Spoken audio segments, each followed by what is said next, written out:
This is the point where after John 1:42, after he meets Andrew and John, and Andrew goes and gets his brother Peter, Simon Peter, after Jesus calls him Cephas or Cephas. After that, all these events from John 1:43, at least until the portion in John 5 where he is speaking, he's giving that long speech, beginning with verse 19.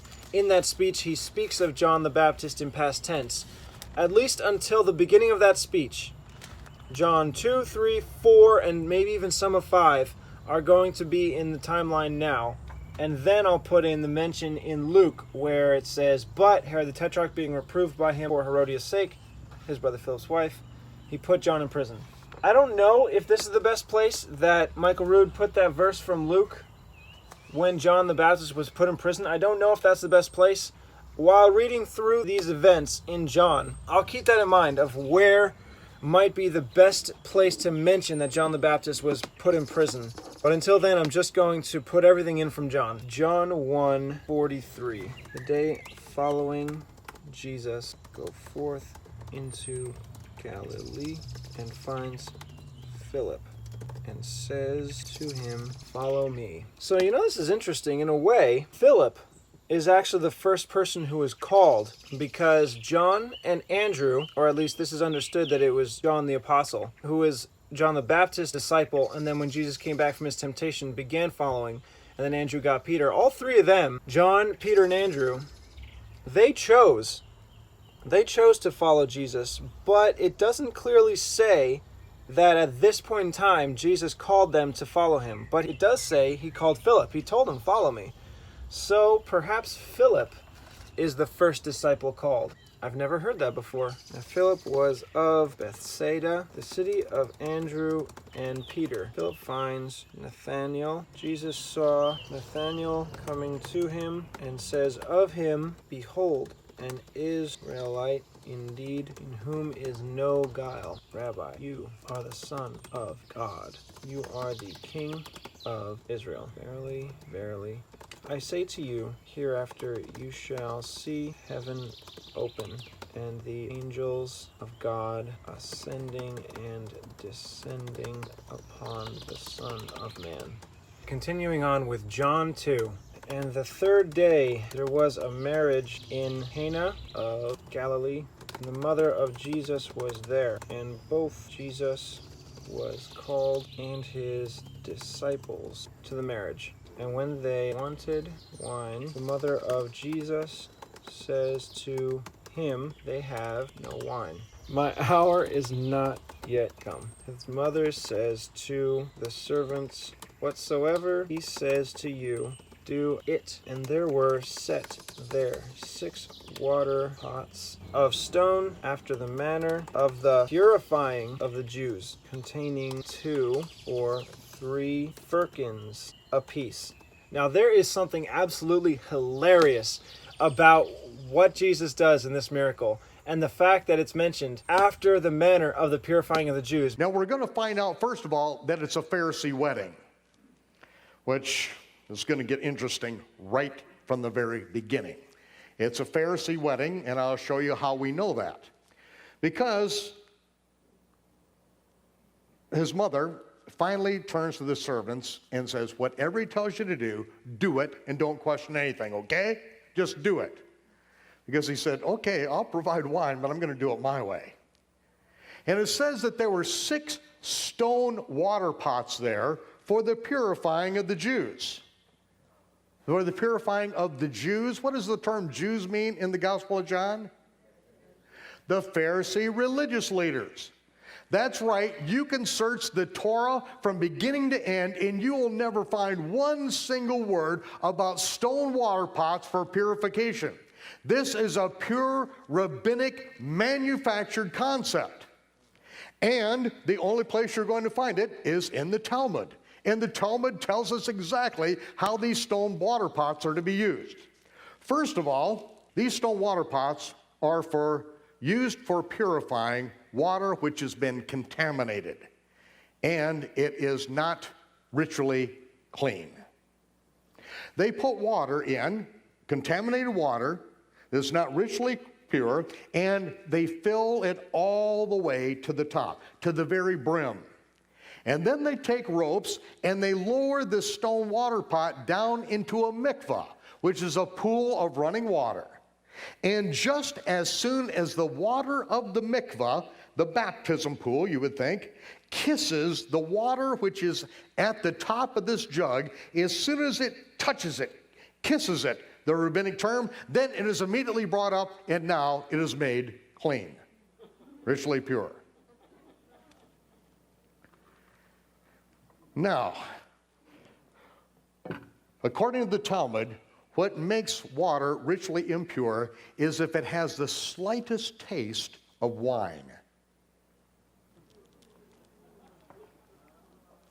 Yeshua sees these 6 water pots of stone. He says, fill them up, all the way to the brim. See, he knows what he's talking about. He knows what the rule is. Fill them all the way up to the brim.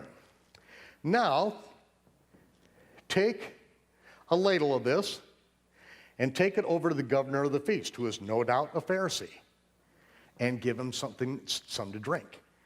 And as soon as he tasted it, he said, this is the best wine I've ever had. If he knew where that water had come from, where that wine had come from, he would have gone right through the ceiling. Because Yeshua has just defiled the very essence of what these stone water pots are all about. The very first miracle he does is goes right in the face of rabbinic tradition against rules and regulations that the Pharisees had made up of their own accord. And remember, what is the basic foundational commandment of the Torah? Thou shalt not add one commandment to the words that I command you. You shall not diminish one commandment. No one is allowed to add, no one is allowed to subtract.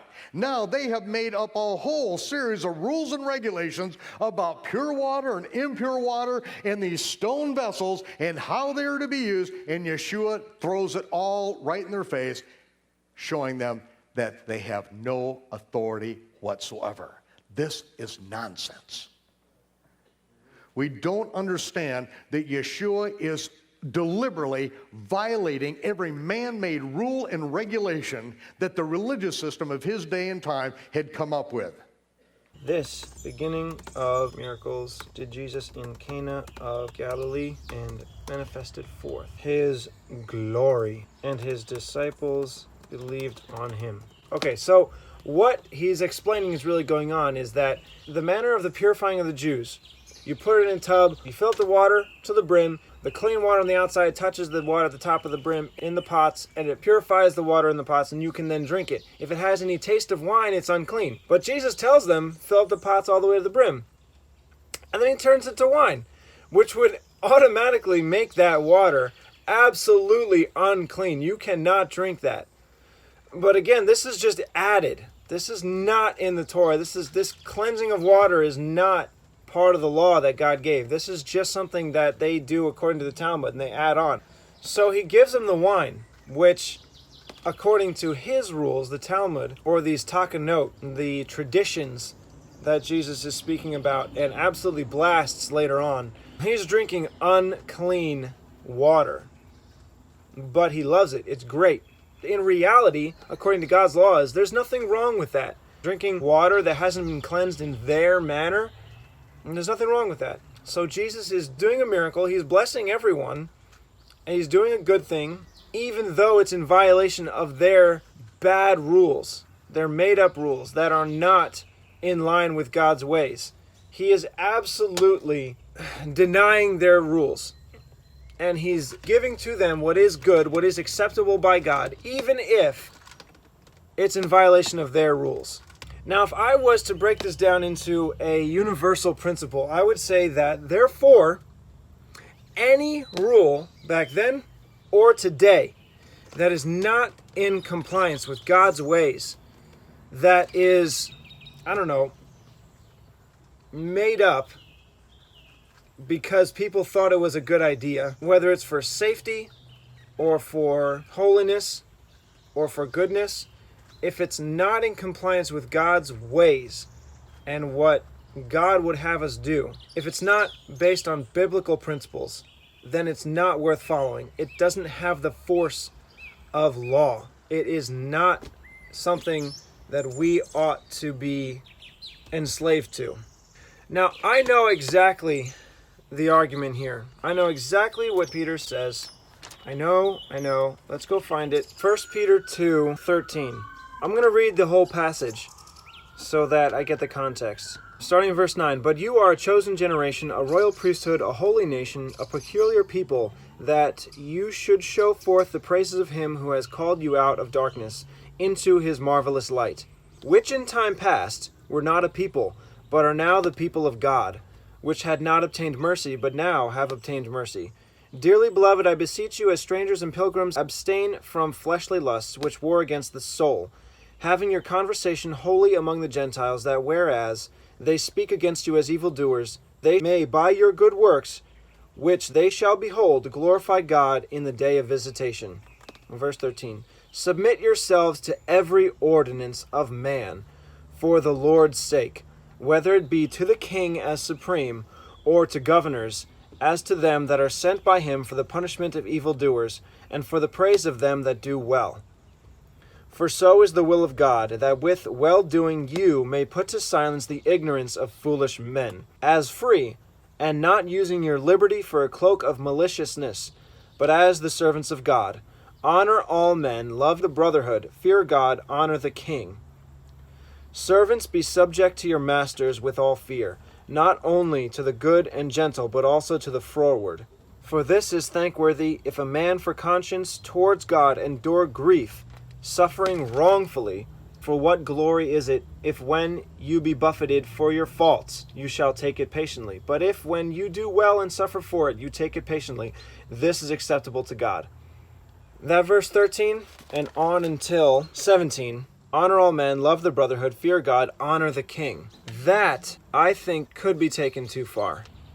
If you are going to say that because Peter said in verse 13 of 1 Peter 2, submit yourselves to every ordinance of man, and then later on in verse 17, honor the king, meaning not Jesus, but the king of the earth, set up according to man's government. If you're going to say you need to obey whatever you're told, even if it's wrong, even if it's a bad law, even if it's a bad code or statute or ordinance, I can't help but see that you would have to say Jesus, in this situation of him turning this water into wine, not purifying it according to their own rules, that Jesus did something very, very wrong. Because according to their rules, their Talmudic, unbiblical rules that were just added on for a sense of control, Jesus disobeying their rules and doing good for other people contrary to their rules, their laws, their ordinances, he would have been sinning. He would have been doing evil, disobeying the Bible. If you're going to say this is scripture and everyone has to obey it and obey these rules, these bad laws and ordinances, and to honor the king, as Peter says, in every situation, then you have to say that Jesus did wrongfully here. Now, this takes some understanding of the Jewish rules of purification, the Pharisaical, non-biblical, extra-biblical rules. And it's not clear from Scripture because you have to understand the context of what the Pharisees are telling everyone to do. Their takanot, their tradition, which is in addition to God's law. It's not God's law. It's man's law. And Jesus is absolutely denying it. And he's acting against it. He is breaking the law. Jesus is breaking the law. Not God's law, man's law. He's breaking their ordinances. And he's not harming anyone. He's blessing them, contrary to their rules. That has to be taken. You have to include that in your understanding of what it means to obey government in order to be a good witness, in order to not be denied and ignored by man as an unlawful person. You have to take Jesus' actions here into consideration. I don't think that it is a Jesus versus Peter scenario. I don't think the actions of Jesus are totally contrary to what Peter's saying. There's got to be some way that they make sense together. I don't know exactly what that is. And in all the different real life situations that a rule, a bad law, an ordinance, a code, a statute commands that you do something that doesn't seem right, that is questionable, I don't think it is okay to just say, 1 Peter 2:13, submit yourself to every ordinance, therefore just do it. I don't think that's the right answer. That verse, those verses, they do have to be taken into consideration, but you have to take all of Scripture. You have to take what Jesus did. You have to take what Jesus said into consideration. So there's more to it than just obey government because they're government, because every government is put in place by God, Romans 13. There's more to it than just honor the king for the sake of being a good witness and putting to silence the foolishness of ignorance men. There's more. It's not just obey so that people think you're a good person so that you can witness to them. There's got to be more. Jesus' actions here can't be ignored. He broke their rules. He did good contrary to their bad laws. So pray about anything you're going to do that you feel is right but would be considered wrong by some other people. Pray about it. Spend a lot of time. But just know that God's ways are most important. What God tells you to do comes first. If there is a way to obey God and to obey and submit yourself to every ordinance of man, do it. But definitely don't do something that you're told to do if you think it's wrong. Pray about it, figure it out, ask more experienced, more wise men and women about the situation, about the scenario, about the exact law, the word, the rule that you feel is wrong. Spend a whole lot of time in prayer about it, but definitely obey God over man.